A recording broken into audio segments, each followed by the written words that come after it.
Hi everyone, today is a very special day for this channel. It's not just me.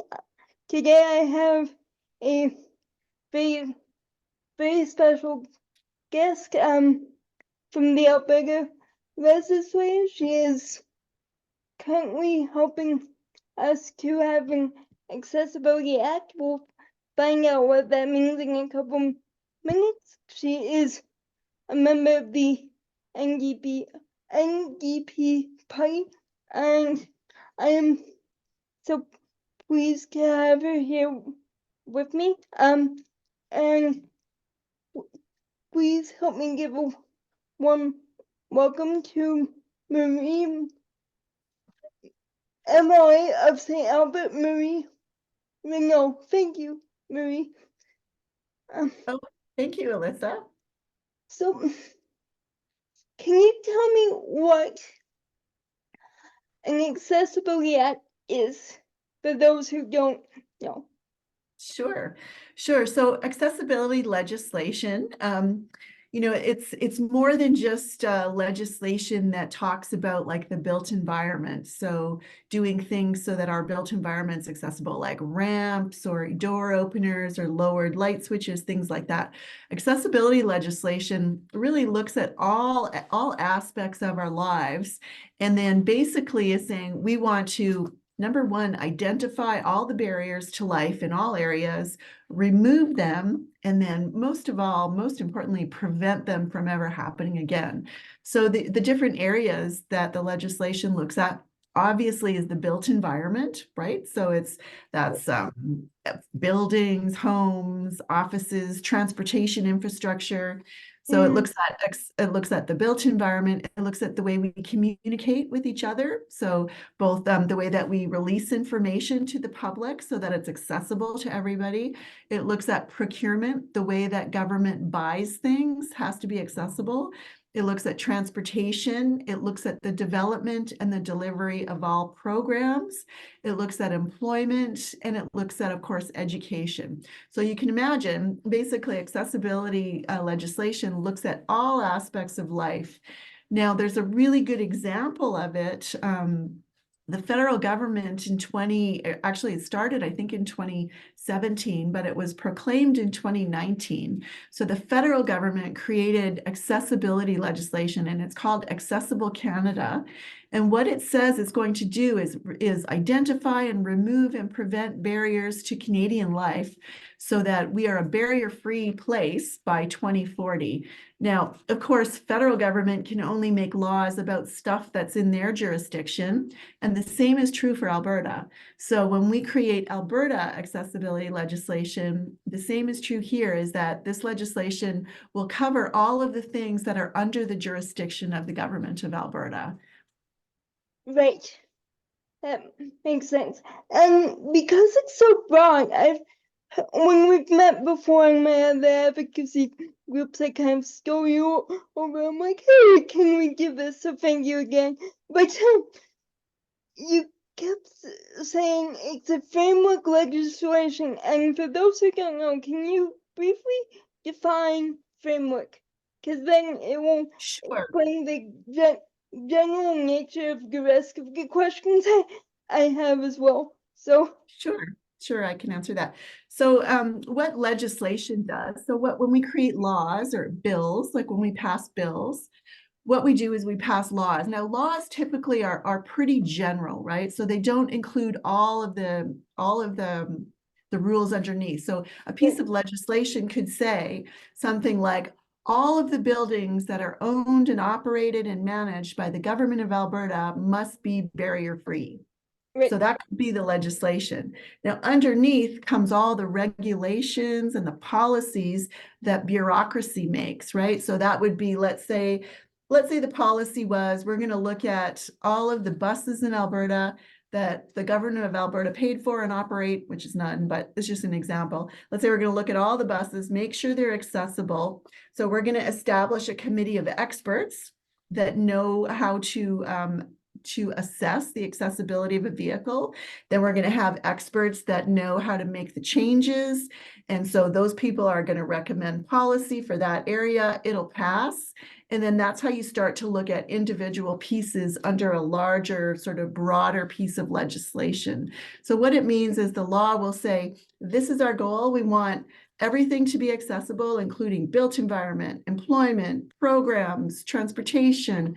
And then here's how we get there as we start bringing in experts, and then we start developing policies and doing the work and evaluating. And then, every year or so you come back and you say, how far did we get this year on our goal of making this barrier free? So legislation is really just the very first baby step of saying, we want the law to mean that eventually Alberta will be barrier free. Now, of course, it's going to take a lot of time and effort and investment to get there, but creating that law and setting that standard is the very first step.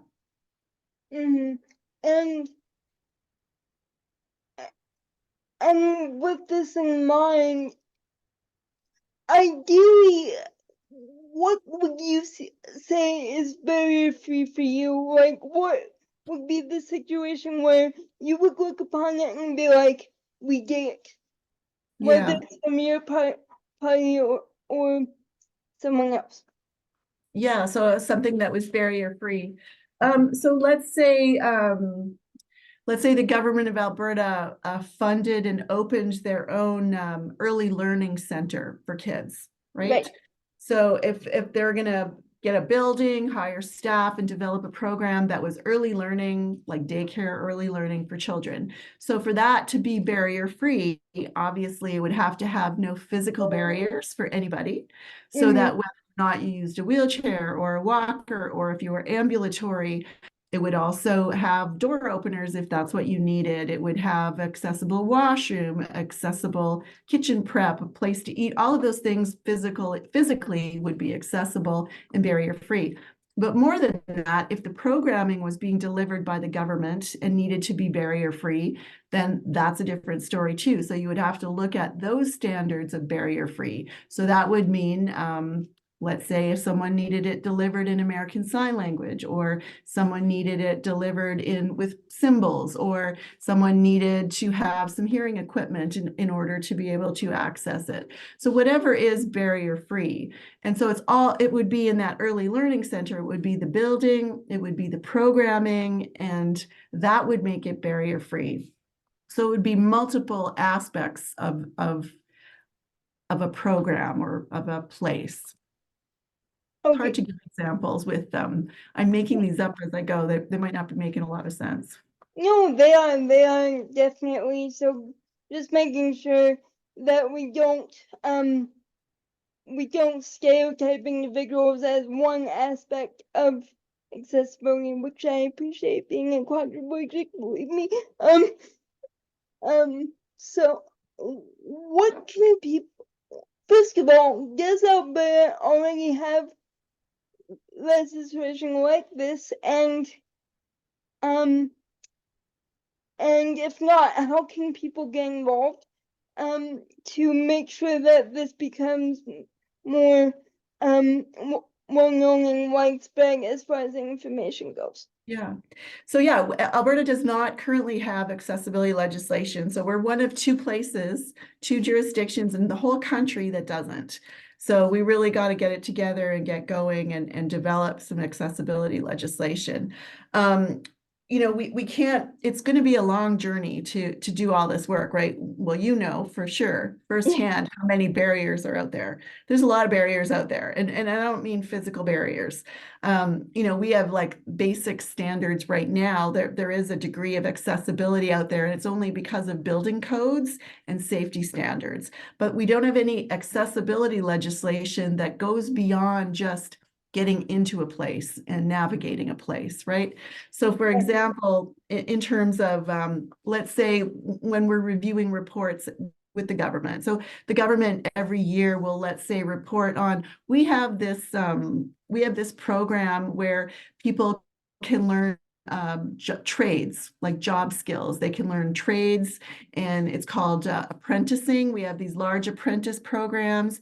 And so every year the government is reporting, well, this many people graduated those programs and got employed and la, la, la. And then I would ask a question, well, can you tell me how many of those people that were apprentices that finished had disabilities, and what was their employment rate after that? Well, and they would say to me, well, we don't know that. Why would we know that? We don't count that at all.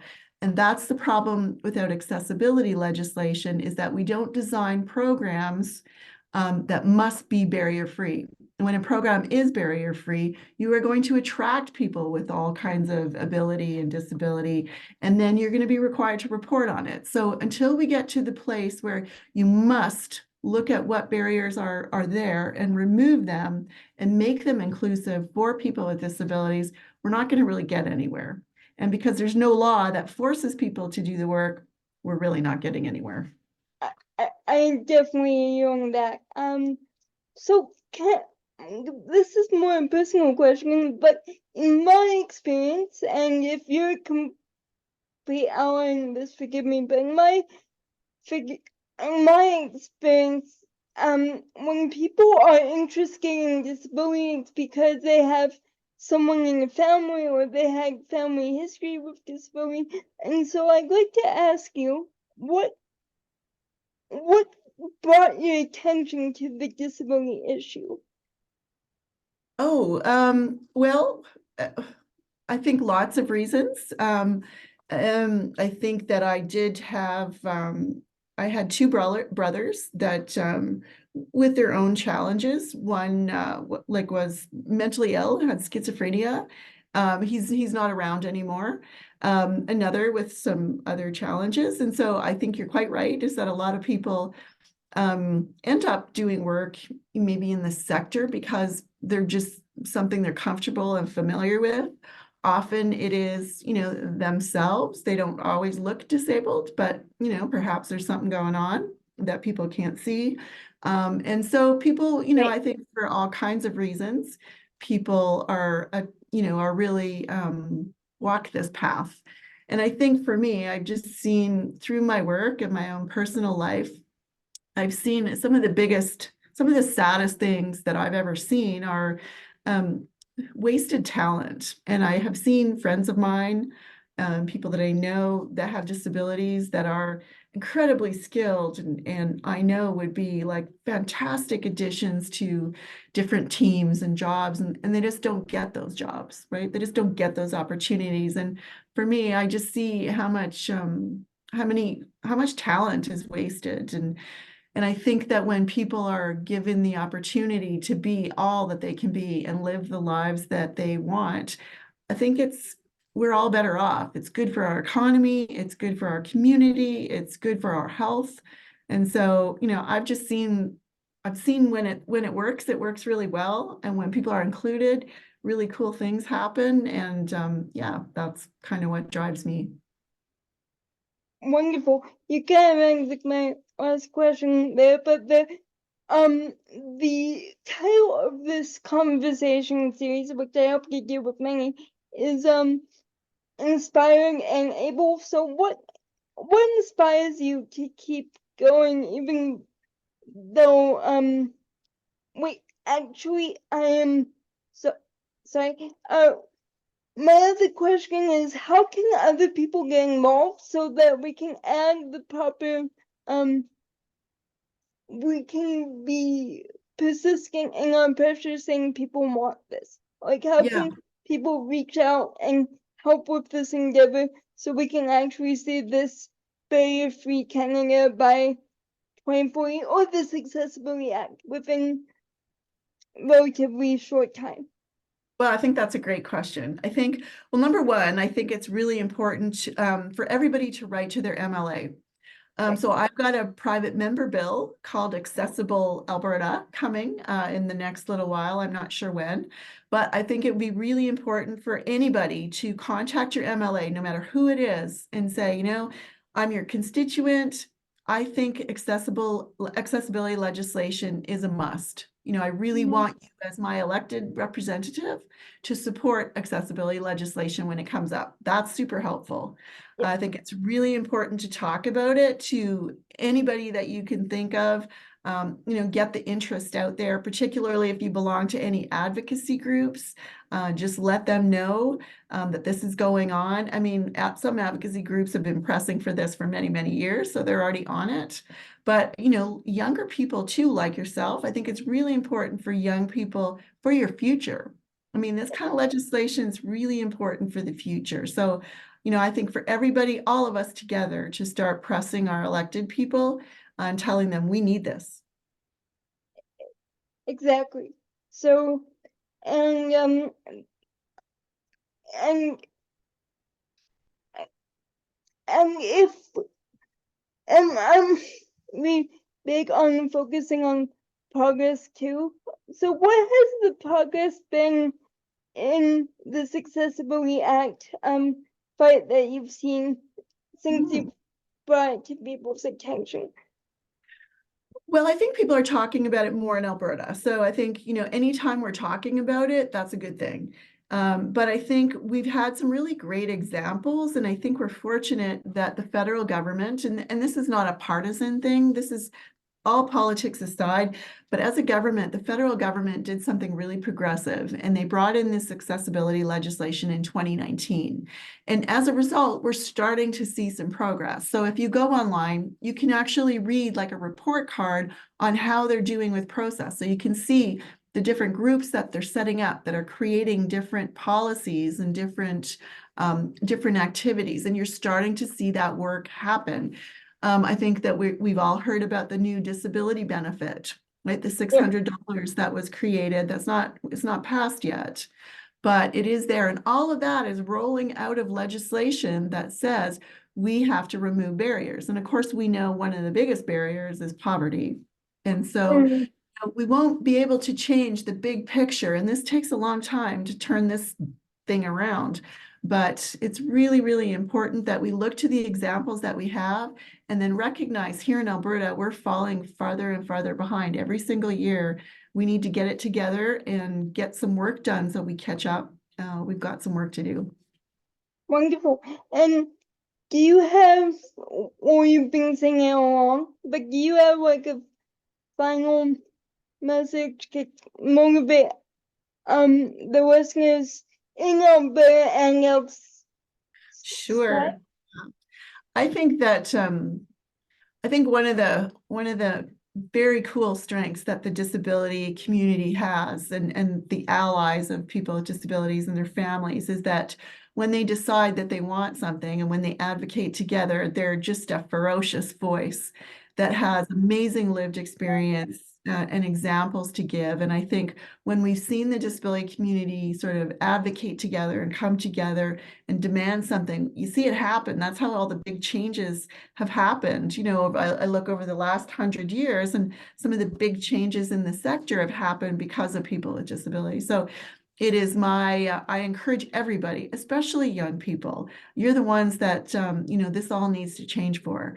But I encourage everybody to use your voice, or write a letter to your MLA, call your MLA, send an email, do something, and let them know how important it is that you have the Alberta that lets you shine, and sort of, you need to contribute to this province and to this economy. And people with disabilities have so much to contribute, but they're being left out, and that has to change. Amen to that. Thank you so much, Marie, and it's been an absolute pleasure talking with you this afternoon. Thank you for taking the time. I know you're a busy woman, and I look forward to possibly getting a follow-up interview when this legislation is Sure. passed, or when time goes by, and we'll see how things are going. But again, thank you so much for this. This has been amazing. Anytime, Melissa. It's my pleasure to chat with you. So anytime, any topic. Thank you. Okay, see you. Bye.